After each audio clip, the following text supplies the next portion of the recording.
देखिए आगे हम बात करें तो झारखंड के पूर्व मुख्यमंत्री चंपाई सोरेन ने बंगाल में बीजेपी की प्रचंड जीत पर लड्डू बांटे हैं। चंपाई सोरेन ने कहा है कि बंगाल में जनता ने टीएमसी की तानाशाही के खिलाफ वोट किया। बीजेपी की प्रचंड जीत को लेकर चंपाई सोरेन ने पीएम नरेंद्र मोदी, गृहमंत्री अमित शाह और राष्ट्रीय अध्यक्ष नितिन नवीन को बधाई दी है।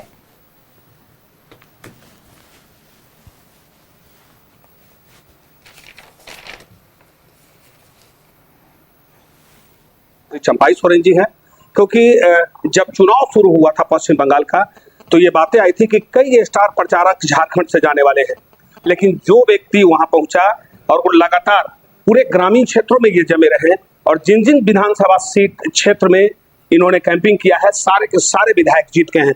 दादा, आपका मेहनत तो रंग लाया, सारे के सारे विधायक जीत गए। पूरा जंगल इलाका, गांव भी जंगल के हम जितना चीज में कोई डेली हम सुबह 10 बजे लेके तो रात 10 बजे तक हम गांव से हम करते, बहुत ज्यादा हर गांव को हम संपर्क करने काम किया। और तानाशाही सरकार जो टीएमसी उसको विदाई देने के, इस सरकार कभी ना रोजगार की बात की है ना विकास की बात की है। सिर्फ वहाँ कहाँ से आदमी आके यहाँ का सामाजिक व्यवस्था को बिगाड़ने का काम किया। जमीन जितना ही बांग्लादेश का बॉर्डर में बहुत सारा जमीन कब्जा हो, इतना से इतना ज्यादा हो, चरम सीमा पार कर जाओ। 15 साल बहुत काफी होता है। किसी का लिए जो देश का विकास के लिए सोचते हैं, सभी वर्गों के लिए सोचते हैं, देश का प्रधानमंत्री भाई नरेंद्र मोदी, और इस भारत वर्ष को विकसित भारत वर्ष के रूप में विश्व पटल पर ले जा, और इसी विकास का नाम पर। दादा, एक सवाल बार बार उठता था कि भारतीय जनता बीजेपी जो है वो शहरी इलाके में है, लेकिन उस बंधन को आपने तोड़ दिया, गांव में प्रवेश करके गांव के लोगों को समझाकर जिताकर आगे लिया है। ये जंगल महल तो कोई बहुत ज्यादा नहीं जाता था। जंगल महल तो ये तानाशाही सरकार होते थे, लेकिन उस तानाशाही के बाद में अच्छा से हमने राज दिया। इस तानाशाही से मुक्ति अब लोग भाजपा ही दे सके, ये बात मान लिया। और इसीलिए आज वहाँ 2/3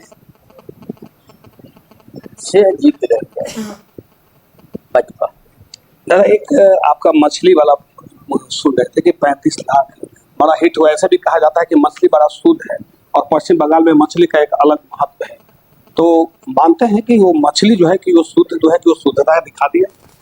देखिए वहाँ का सरकार का प्रमुख जो वो बड़ा चिल्ला के बोलते थे, अरे बीजेपी आने से माछ खावा बंद हो गए, मांसो खावा बंद हो गए।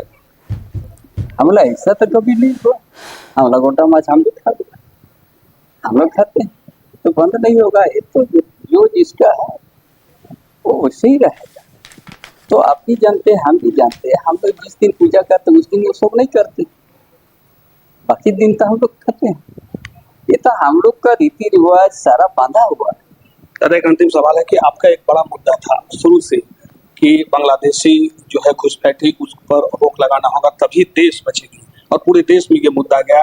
हमें लगता है कि बंगाल चुनाव में भी ये काफी बढ़ चढ़ कर लोगों ने इस पर वोट किया है। सही बात है। अब तो जहाँ खड़ा हो आप जाइए कपाली तरफ में, जिस जगह में ये झारखंड में कोपाली बोल जाता पंचायत था, 95 तक पंचायत चुनाव था। जिस समुदाय ये घर नहीं है वहाँ 35,000 वोटर कैसे हो गए? सब CNT जमीन कोपाली में, और उस CNT जमीन कोई ले नहीं सकता। और नगर पंचायत तक हो क्या हो 15-20 साल के अंदर में। ये तो पूरे एक ही जगह का एग्जाम्पल हम आपको दें। झारखंड भी उसी तरह, वो बड़ा भाई है, ये छोटा भाई। 2047 विकसित भारत का सपना पूरा हो जाए निश्चित है। वही सोच करके ही आज वही नेतृत्व, कुशल नेतृत्व जो है देश का प्रधानमंत्री भाई नरेंद्र, उसका विश्वास पर ही जनादेश आ गया। सही आपने कहा कि देखिए, निश्चित तौर पे देश के प्रधानमंत्री का सपना है कि 2047 में भारत विकसित भारत बने। अपने सहयोगी प्रश्नजीत के साथ मैं मनोज कुमार, न्यूज़ 11 भारत।